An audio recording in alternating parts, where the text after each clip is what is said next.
Hi, இன்றைக்கி நம்ம பார்க்க போகிறது ரொம்பவே சுவையான முள்ளங்கி குழம்பு. வாங்க இப்போது குழம்பு எப்படி பண்ணுறதுன்னு பார்க்கலாம். அடுப்பில் ஒரு கடாய் வச்சுக்கோங்க.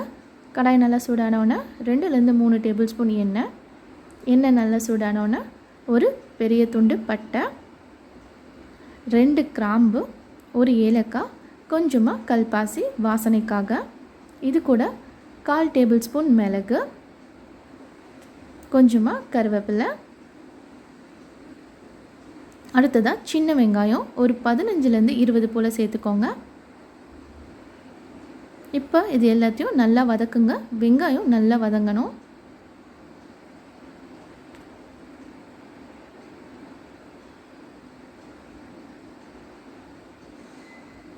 வெங்காயம் நல்லா வதங்கிடுச்சு. இப்போ இதில் 2 தக்காளி சேர்த்துக்கலாம். மீடியம் சைஸ் தக்காளி 2 சேர்த்துக்கோங்க. அடுத்ததாக 1 டேபிள் ஸ்பூன் இஞ்சி பூண்டு பேஸ்ட்டு. இப்போ இது எல்லாத்தையும் நல்லா பச்சை வாசனை போகிற வரைக்கும் வதக்குங்க. வெங்காயம், தக்காளி, இஞ்சி பூண்டு பேஸ்ட்டு எல்லாமே நல்லா வதங்கி வரணும். நல்லா வதங்கிடுச்சு. இப்போ மஞ்சள் தூள் கொஞ்சம் போட்டுக்கலாம். அது கூட காரத்துக்கு 1 டேபிள் ஸ்பூன் மிளகாய்த்தூள். அடுத்ததாக 1/2 டேபிள் ஸ்பூன் மல்லித்தூள் சேர்த்துக்கோங்க. இப்போ இது எல்லாத்தையும் இந்த எண்ணெயிலேயே 1 நிமிஷம் போல் நல்லா வதக்கிக்கோங்க. இப்போ நம்ம முள்ளங்கியும் இது கூட சேர்த்துக்கலாம். உங்களுக்கு தேவையான அளவு முள்ளங்கி எடுத்துகிட்டு அதை சின்ன சின்னதாக ரவுண்டாக கட் பண்ணி வச்சுக்கோங்க. நம்மளுக்கு ஈஸியாக அது குக் ஆகணும் இந்த மாதிரி. இப்போ இதையும் இந்த மசாலாவோட சேர்த்துடலாம்.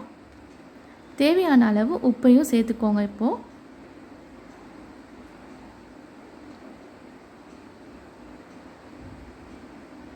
உப்பு சேர்த்துட்டு இப்போ இந்த முள்ளங்கி இதில் தான் வேக வைக்க போகிறோம். அதனால் தண்ணியும் சேர்த்துக்கலாம்.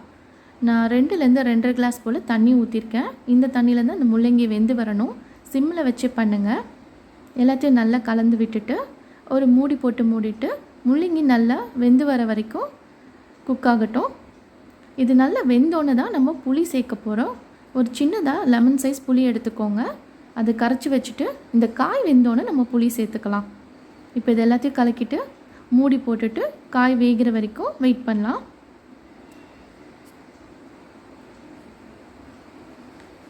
இந்த முள்ளங்கி வேகிறதுக்குள்ளே நம்ம ஒரு பேஸ்ட் ஒன்று ரெடி பண்ணிக்கலாம். கொஞ்சமாக தேங்காய் சில்லு, 1/2 டேபிள் ஸ்பூன் சீரகம், 1 டேபிள் ஸ்பூன் சோம்பு, கொஞ்சமாக கசகசா, இது எல்லாத்தையும் ஒரு மிக்ஸி ஜாரில் போட்டு அரைச்சி வச்சுக்கலாம். இதை கடைசியாக நம்ம குழம்புல சேர்க்கணும். இப்போ இதை அரைச்சி அந்த பேஸ்ட்டை ரெடி பண்ணி வச்சுக்கலாம். முள்ளங்கி வெந்துருச்சான்னு பார்ப்போம்.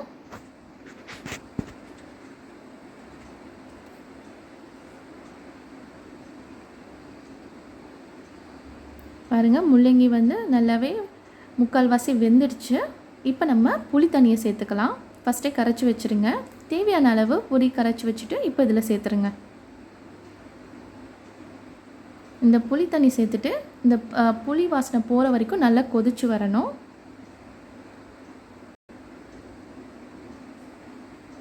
புளி வாசனைலாம் நல்லா போனோன்னே நம்ம அரைச்சி வச்சுருக்க அந்த தேங்காய் பேஸ்ட்டை இதில் சேர்த்துக்கலாம்.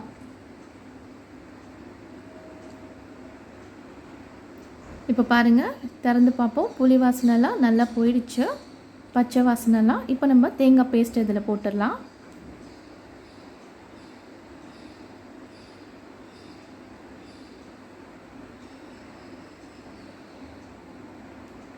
எல்லாத்தையும் நல்லா சேர்த்துட்டு கலந்து விட்டுருங்க. இப்போ இந்த குழம்பு நல்லா கொதித்து எண்ணெய் பிரிஞ்சு வரணும்.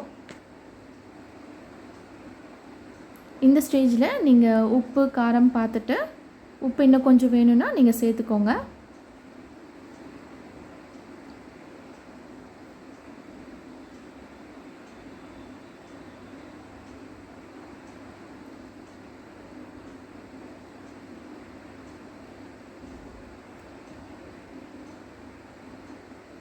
இப்போ பார்க்கலாம், குழம்பு நல்லா கொதிச்சு திக்காக இருக்குது. எண்ணெயும் பிரிஞ்சு வந்திருக்கு பாருங்கள். இன்னும் இந்த குழம்பு போக போக ஆறுச்சுன்னா நல்லா திக்காயிடும். அதனால் இந்த ஸ்டேஜில் ஆஃப் பண்ணிவிட்டு கொஞ்சமாக கொத்தமல்லி தூவிடலாம்.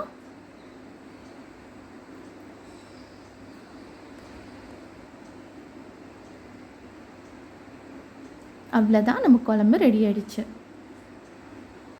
ரொம்பவே சூப்பரான ஒரு முள்ளங்கி குழம்பு ரெடி ஆயிடுச்சு. கண்டிப்பாக ட்ரை பண்ணி பாருங்கள். ரொம்ப டேஸ்ட்டாக இருக்கும். சப்பாத்தி, இட்லி, தோசை, ரைஸ் எல்லாத்துக்குமே நல்லாயிருக்கும். உங்களுக்கு இந்த ரெசிபி பிடிச்சிருந்தா லைக் பண்ணுங்கள், சப்ஸ்கிரைப் பண்ணுங்கள், ஷேர் பண்ணுங்கள். தேங்க்யூ.